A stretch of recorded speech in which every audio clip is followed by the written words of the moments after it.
Assalamualaikum warahmatullahi wabarakatuh. Kembali bersama saya Cak Wahib. Kali ini saya akan membahas salah satu ajaran atau doktrin dalam filsafat Stoikisme atau Stoa ya. Yang sepertinya mirip dengan salah satu doktrin yang berada pada agama saya Islam. Ada sebuah prinsip yang sangat mendasar yang disepakati oleh para filsuf Stoa, yakni bahwa di dalam hidup ini ada hal-hal yang berada di dalam kendali kita, ada hal-hal yang tidak berada di dalam kendali kita. Apa saja hal-hal yang tidak berada di dalam kendali kita? Kesehatan kita, itu di luar kendali kita. Kekayaan kita, persepsi orang lain terhadap kita. Kejadian di luar kita, baik itu tentang siapa presiden kita akan datang misalnya, atau kejadian bencana alam yang itu di luar kita. Mungkin sebagian dari kita akan mengatakan begini yo, ya enggak lah, kalau untuk kekayaan, kesehatannya, itu ya mesti terserah kita lah. Kalau kita mau berusaha, usahanya keras, pasti dia kaya. Enggak juga sih ya. Kamu lihat aja temanmu, saudaramu, atau tetanggamu yo. Saya itu orang pasar yo, saya tahu betul itu ya. Situasi itu saya tahu betul. Ada begitu banyak orang yang kerja jam 2 malam berangkatnya. Subuh pulang tuh kaya raya. Serius. Banyak banget. Dan ada begitu banyak juga orang yang jam 2 malam berangkat kerja, jam 8 malam dia baru tutup toko, itu nggak kaya. Utangnya nambah banyak, banyak juga. Atau dalam soal kesehatan, ada begitu banyak orang yang meskipun telah melakukan standar hidup sehat, olahraga, tiba-tiba kena kanker darah misalnya. Siapa tahu?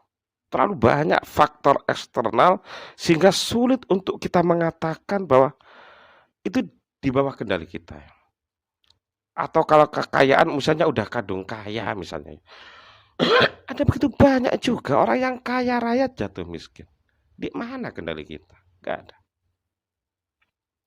Satu-satunya kendali kita di dalam hidup ini, menurut Stoa ini ya, apa produk dari pikiran kita, persepsi kita, opini kita terhadap sebuah peristiwa, dan perilaku kita. Itu baru kendali kita. Bagi orang stoikisme ya, orang stoa, kejadian peristiwa itu netral ya, nggak ada itu baik atau buruk, nggak ada. Kalaupun ada sebuah peristiwa, terus kita merasa sumpek karena peristiwa itu, ya. Karena merasa kita nggak nyaman atas atau karena kita bahagia sekalipun atas peristiwa itu hanya dipengaruhi oleh persepsi kita ketika di hadapan peristiwa tersebut. Misalnya kalau adanya sebuah peristiwa, kita takut peristiwa itu akan menjadikan kita begini, ya udah, kita menganggap itu peristiwa buruk. Kalau sebuah kejadian menjadikan persepsi kita dengan kejadian tersebut, kita akan enak itu, maka kita anggap itu peristiwa baik. Peristiwanya sendiri sebenarnya netral.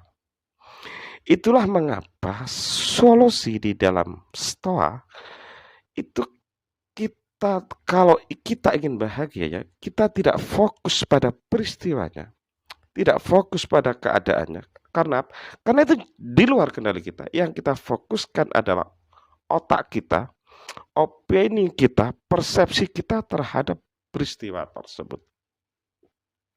Dengan begitu, orang hanya akan merasa bisa menentukan, bisa menenteramkan, karena itu berada di dalam kendalinya.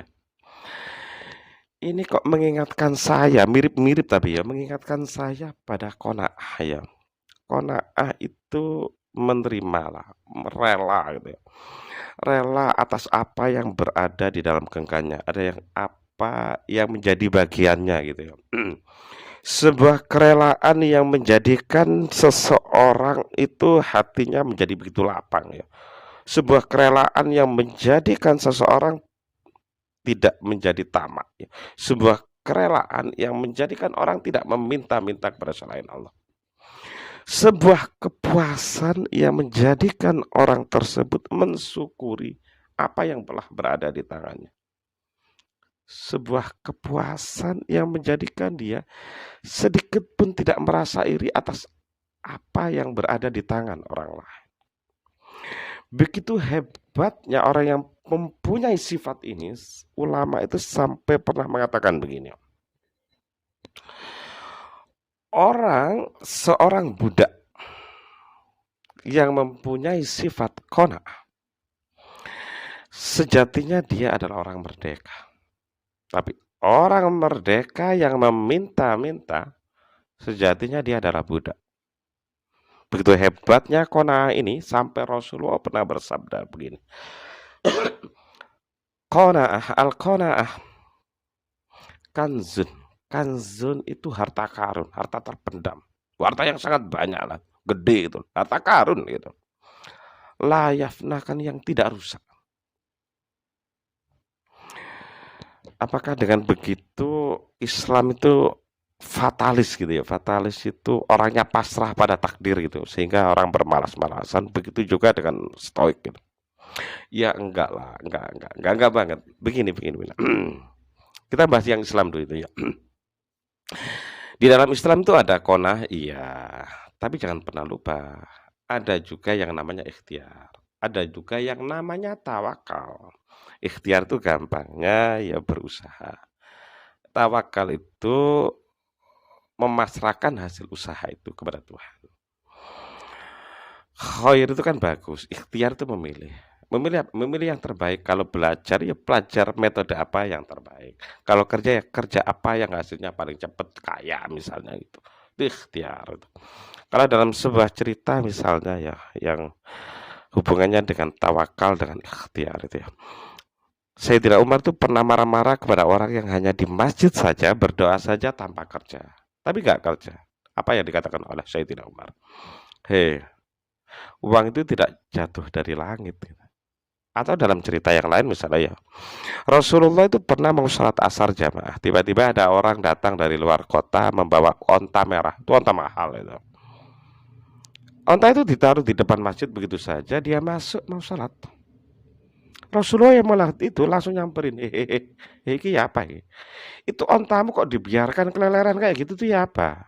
Apa jawab orang itu? Saya itu bertawakal kepada Allah. Kalau memang ditakdirkan, memang ditentukan oleh Allah, onta ini hilang, ya hilang aja meskipun telah saya ikat. Tapi kalau tidak ditakdirkan hilang meskipun saya lepaskan, ya tidak hilang. Apa jawab Rasulullah? Ikat dulu ontamu baru tawakal. Ikhtiar dulu baru tawakal. Qanaah tempatnya di mana? Qanaah itu tempatnya di setiap apapun kita menerima ya. Ketika misalnya ketika kita bekerja kok kita menerima, gitu loh. Dalam memilih menerima, kita menerima. Qanaah itu penerimaan totalitas sehingga kita bahagia itu. Qanaah tempatnya di situ. Kalau di dalam stoikisme ya, dalam stoikisme itu bekerja keras dan berkarya itu dimasukkan di dalam bahasan yang lain ya. Yang namanya gini, kalau orang bekerja dan berkarya di dalam stoikisme itu tidak hanya dianggap sebagai orang yang sedang numpuk-numpuk harta ataupun orang yang ingin tetap eksis hidup. Kerja keras dan berkarya itu dianggap bagian dari fitrah manusia, natur manusia, kejadian manusia. Manusia itu ya kerja, gitu loh, gampangannya itu. Udah jadi sononya manusia itu kerja. Fitrahnya memang kerja. Bahkan kalau orang itu nggak kerja, ke orang bermalas-malasan, itu bagi Stoa, itu dianggap lebih buruk dari binatang yang rajin kerja. Karena apa? Karena dia keluar dari fitrahnya sebagai manusia yang mestinya kerja. Dan ketika dia keluar dari fitrahnya itu, maka potensinya untuk dapat bahagia itu sangat kecil, sangat minim. Sulit dia dapat bahagia. Seperti itulah. Apakah saya telah melakukan itu? Enggak ya, ini sulit. Ini kalau teori mudah ya, melakukannya sulit. Saya hidupnya masih sederhana aja ya. Kalau memang wae seneng ya seneng, wae sumpek ya sumpek, bah dilakoni aja wis. Ini kan ngomong teori aja ya. Ini sulit ya, memang sulit. Sekian, jangan jangan bilang saya mau telah mengatakan bodoh, bodoh, bodoh amat kalau maksudnya sangat bodoh kalau saya mengatakan saya bohong besar gitu. Assalamualaikum warahmatullahi wabarakatuh.